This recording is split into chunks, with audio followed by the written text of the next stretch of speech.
How many calls does it take before something is done? Yesterday at 5, we told you about the stream of more than 100 calls to police over 2 years tied to one house on Deplis Street. That house, also the home of two pit bulls who viciously attacked and killed an 81-year-old man last month. And despite all of the police calls, it wasn't until that deadly mauling that anything was done. Garrett Berger takes a look into what, if anything, can be done if you have nightmare neighbors. Police records show calls for disturbances, shots fired, narcotics, and more over a 2-year period at this house on Deplis Street. So what can be done in a case like that? It was a question Mayor Ron Nirenberg wasn't able to answer on Tuesday.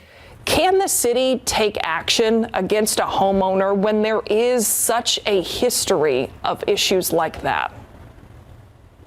Those are the same questions I'm asking, Myra. San Antonio police emailed a statement that boiled down to call police if you need them and let your local safe unit know about neighborhood problems. They weren't the only ones with documented issues.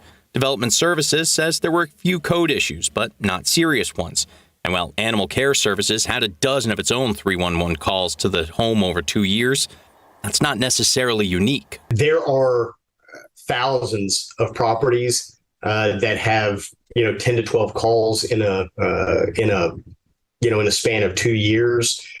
Much of that is neighbor disputes. The city attorney's office coordinates multiple departments as part of a Dangerous Assessment Response Team, or DART. We were told back in August it's meant to tackle the, quote, worst of the worst nuisance properties with 2 years of documented problems. That means there's a lot of criminal activity occurring at that property, anywhere from drugs, narcotics, prostitution, human trafficking. There's a lot of code violations. We tried to get an interview today, but were unsuccessful.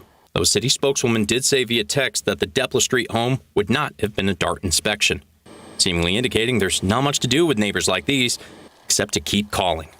Garrett Berger, KSAT 12 News. Keep up to date with all of San Antonio's top news, weather, and so much more by clicking the like and subscribe buttons below. And once again, thanks for watching KSAT.